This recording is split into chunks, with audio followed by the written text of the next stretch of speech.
So I'm here with Frank Rieger. This is a magnificent conference. I will happily thank Burda for having this conference, but there's another great conference that happens in Germany, and it is the Chaos Computer Club, where Frank is from.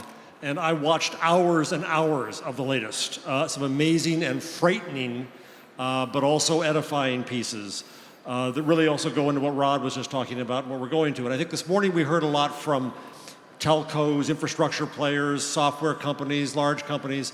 We really, I don't think yet have heard from the technologists who make or protect the internet. And I'll be even more unfair to you, Frank, and say that I'm not sure we have heard from the people and the users of the internet.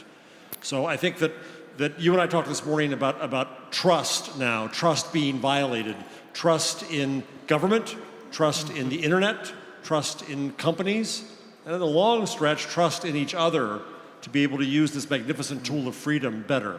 So I would like to hear your perspective first, and then we'll have a conversation. Yeah. Thanks for letting me have you here. I want to talk a little bit about privacy first, and then its dependence on trust. So we tend to forget that privacy is actually a fundamental human right that we have enshrined in our Western society for a very simple purpose. It is one of the very few tools that you have as individual citizen to defend against larger powers, be it governments or be it corporations. Because if you have your privacy guaranteed, technically, politically, then you actually can come up with political dissent, with ways to change the world, with stuff that may be outside the current social norms, and from that point on change things. When you don't have privacy, when you basically in all your things that you do completely transparent and knowable and predictable, then you seize that point.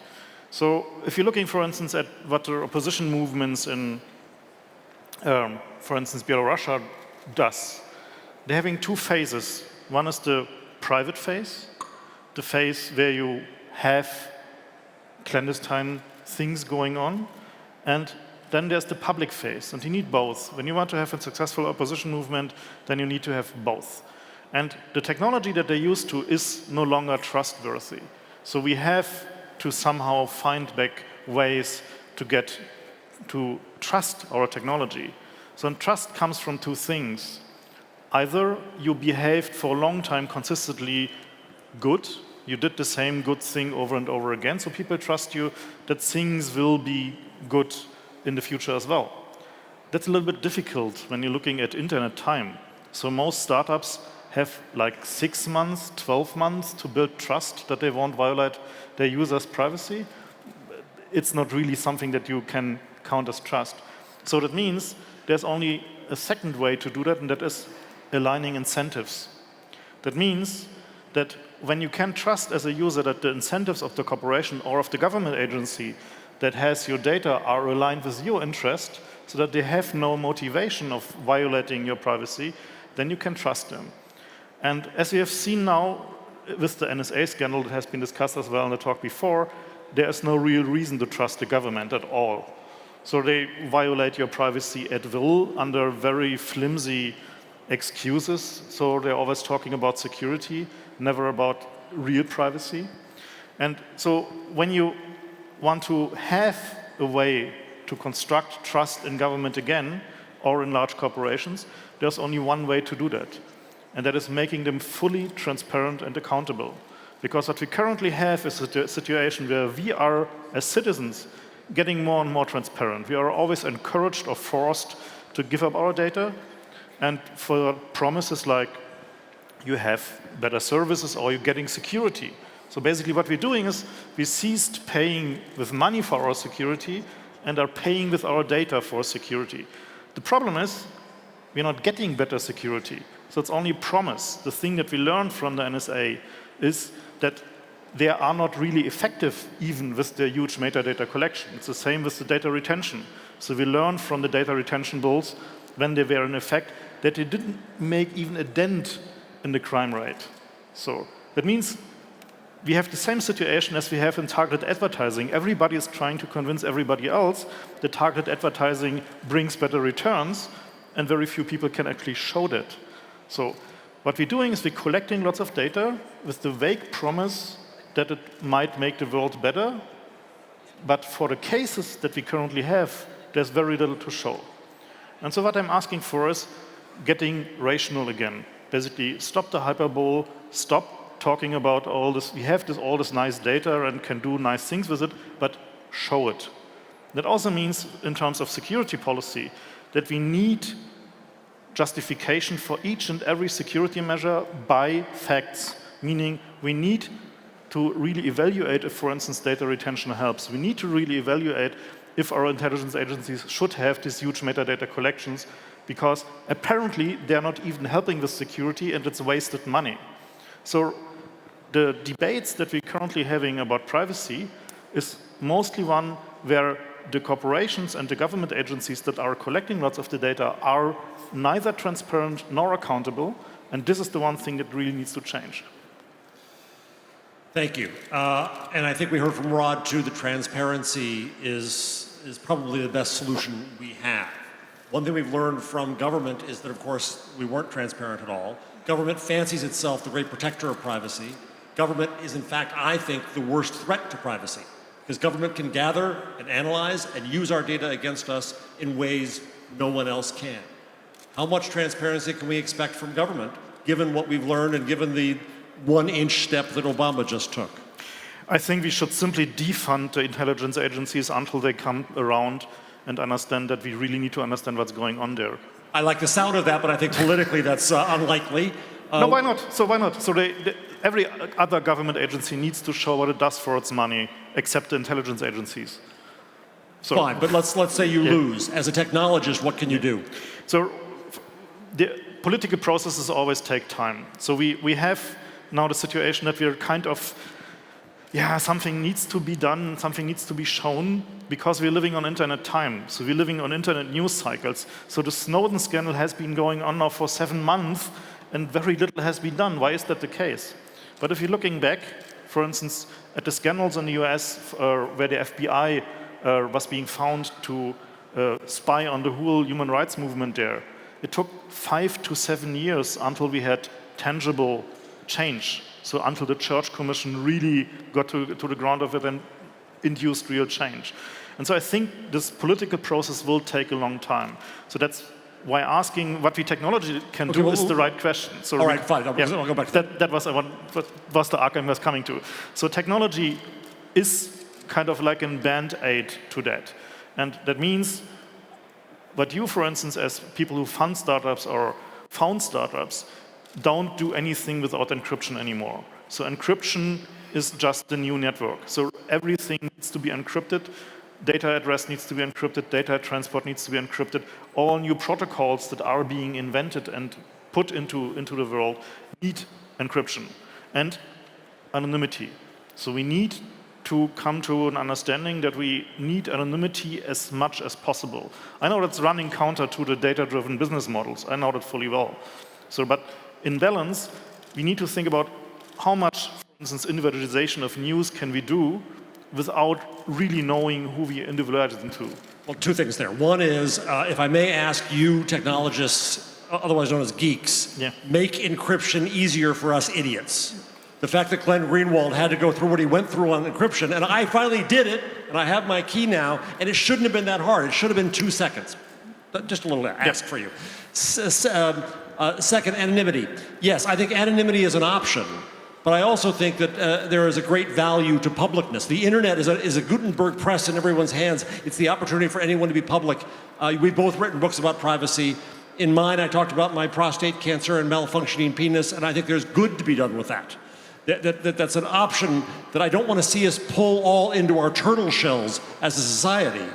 So I think we've got to make people feel comfortable with the idea that they can share, that sharing is a societal act. And I fear that we're getting to a level of paranoia to some extent. Not without reason, given what we've just learned from Snowden. Now, given that we've learned all this stuff from Snowden, you talked to me this morning about the problem of complacency. I would argue, from what I've seen, at least in media, this issue is biggest in Germany. It's down here somewhere in the US, and in the UK, it's down here. There's nothing happening in the UK on this. And there's, in fact, a hostility in the rest of the press to The Guardian and its revelations. So going back to your political point now, how can we make any political progress on this if most of the countries of the world are shrugging too much at these revelations? I think that many people are needing time to come to terms with the new world. So that takes a bit of time. So think about how long we needed to cope with the internet at all. And now coping with an internet that is fully on tap is something that we need to realize. So I'm not pessimistic on that, even for the US. You think it's a 5 to 7 year time frame is what you said before? Maybe shorter, maybe 3 years, but it is a political process. So, and that also reflects on the loss of trust in business models. So when you're looking at how people feel with sharing their data, how many people are using fake accounts, how many people are not really feeling comfortable, for instance, with sharing their fitness data with the world, but only want to share it with their friends. So this kind of thing is, I think, a new trend. So we need to understand that business models need to foster closed user groups. So I'm very comfortable of sharing my health stuff with my close friends, but not with the world. So, and many people feel like this. Which brings me back to this encryption question initially. And it is, yes, we need ubiquitous encryption everywhere. And we need hard-coded, by means of keys, ways to control sharing. Meaning, I need to be able to distribute the key for the data that I share to my friends. And this is the system that we need to build in the next years. But I'm very optimistic on that, because technically that's quite possible. It just needs the market demand and the funding. All right, let's talk now about the responsibilities of companies. Yeah. Now, is Noam still in the office, in the room? I just want to say that I am a huge fan of Waze. I adore Waze. I am an evangelist for Waze. It knows where I live and where I work because it tells me every day how long it's going to get me there. And I'm fine with that. It knows where I stop for gas. I wish it would know which Starbucks I go to. I'm happy to give Waze all kinds of data because I have a transaction there. I know the value I get out of it. I'm not being exploited. I don't believe. There's a transaction of value. And I can share that data with them or not. If I'm going someplace illicit, I can turn it off. Amazon. Which leaves an interesting marker in your database. It does, exactly. Yeah. Amen, right. Yeah. Amazon, anytime I buy a Taylor Swift album for my daughter, the next morning I feel like a dirty old man until I tell Amazon that I'm not a young teenager and we have a transaction. I think there are plenty of responsible ways for companies to deal with data, giving value back that aren't exploitive. But I think we have to have this discussion at the level of principles, not at the level of fear, not at the level of government trying to restrict technology, but instead at the level of the principles that both companies and government ought to operate under. So what are some of those principles you think for responsible transactions of information with data with people? What I think is we need European law that forces all corporations that are active here to be totally transparent about what data they have about their customers, tell them once a year that they have data, so which introduces sort of a Tobin tax on data, and tell them what are the results from their information processing. So that means not only the raw data, but also the information and intelligence that they gain from this data. Because it's basically my data, and you get it to do something with it. I want full accountability, and I need the company to tell me about it, because I don't know who I gave all the data. Okay, so transparency about what you've gathered, transparency about what you do with it. I'll add to that. Yeah. I would say it is in the company's interest to be transparent about what benefit you get out of it. Sure. Right? That if they don't present a benefit to you, why are you giving up anything? And actually, I want the same thing from my government. Exactly Amen. the same thing. Amen. Yeah. And I would also say the opportunity to fix mistakes. Yeah, sure. Because it's good for both. Because but the thing is that what we need to avoid a situation where the social pressure to get into some certain schemes like Facebook basically build up social pressure, that is something where we need to find social norms against. So we need to keep basically individual freedom. We need a mic. Mike, thanks. We need to keep the individual's freedom as well on the level of social interaction. So, and that requires that we have relatively stringent European laws on internet companies being active here. So that may not suit the US, I know. So, but in the end, if we look at what got actually final political reaction in the US to the NSA scandal was the threat of tough data sanctions for US companies. So you may say that's unfair. Okay, fine with me. It's not that the US is fair all the time. So I think that Europe needs to actually use its market size also in terms to enforce proper data protection rules for American companies acting here. And I don't disagree with that, and Vivian Redding is a major proponent of that. However, my one concern here is that if you make it possible for Vice President Redding, who's responsible and important, to do something with the internet, you also set a precedent that allows the president of Iran or of China or Russia to do things as well to the internet, and I fear that, don't you? If any government can claim sovereignty over the net, it's not the net anymore. It's not that you claim sovereignty over the net, it's claiming sovereignty over how the data of its citizens are being handled. And actually that's what Russia, Iran and China are actually doing right now already. So, and given the society that they have there, the way they do it is a reflection of how their society looks like. And so the way Europe should do it is in a way that reflects our free society here. So I think it's unavoidable, essentially, because when you look, so this talk against the Balkanization of the internet, if you look at the technical structure of the internet, that currently means, does the data go to the US or not? That's actually the talk about this Balkanization thing. And given the current state of the US society and the protection that is there for citizen data from foreigners, I would say that's a wise move to do. But also, if the government of Brazil maintains, as they might in a law, that all their citizens' data must stay in Brazil, that also makes it more accessible to the government of Brazil, which could be a bad government someday soon. That's true. And so that's why I'm calling for that we reinvent the public service system. So in Germany, you know, we have these public broadcasting stations that are not government and not corporate. And I think that certain types of infrastructure and certain types of services need to be run by the public, not by the government, because the government has always this security interest. They always want to put snooping things in there, like for instance in Germany with the email. You know, the email is decrypted in the middle so that the government can listen in, and that's what they give you as secure email from the government. So the government has a fundamental problem in providing truly secure systems to its citizens. So I think that we need organizations from citizens that do these things for ourselves, that are not corporate and not government. I'm surprised in our talk that you actually come off, it seems to me, as an optimist. Actually, I'm not very pessimistic because we now know. So we know what's happening. So if I have told people that there are worldwide interception networks across the planet that can intercept any form of electronic communication 1 year ago, they asked me where my tinfoil hat is. So, and now we know that is just the truth. And so we can finally have a reasonable debate, and we actually can talk about the facts on how our digital society looks like, and we can have a reasonable debate on what it should look like in the future.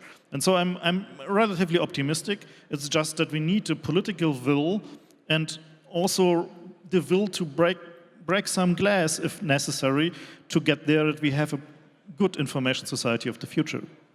All right, so let's go back to what Joe Schoendorf was talking about earlier, putting a challenge out to this powerful and well-born room. And as I was talking to Ms. Blair, it's not just the Lucky Sperm Club, it's also the Lucky Egg Club, folks. But this is a privileged room that deals with technology. What do you want them to do? Build an encryption everywhere you can, and actually ask your users at every step if they really want to share this data with you, for how long, for what purpose, and be as transparent as possible to users and to citizens, and explain what you're doing and give them the right to dissent. So because that's actually what a free society is about, the right to choice and real choose, and not just being paternalistic and knowing better about it. Okay, that's good, because that's about their relationship with their public. One more step is, so Silicon Valley finally came together and fought down SOPA and PIPA, God bless, right? So they fought down this big issue about whether we can watch movies. Now, it's more than that, and it's important, but this is a hell of a lot more important than watching movies, as far as I'm concerned. We've got to mobilize the technology community to fight to defend the internet against these forces. What do you want them to do as a last note in that, in mobilization? How can they help get people riled up and organized? Actually, we need to talk about these issues for a couple of years. So the media people have the responsibility to not let this issue die down or let it being sidelined. And so especially the media in Germany is doing a relatively good job. Media in the UK is complacent and is being under the thumb of the government. The media in the US is split up. So basically they're keeping the public informed and making this whole process, the political will-building process, viable is, I think, something that media should and must do. All right, I guess as an American on stage, I should first say I'm sorry. And I should second say to Frank, thank you. Thanks.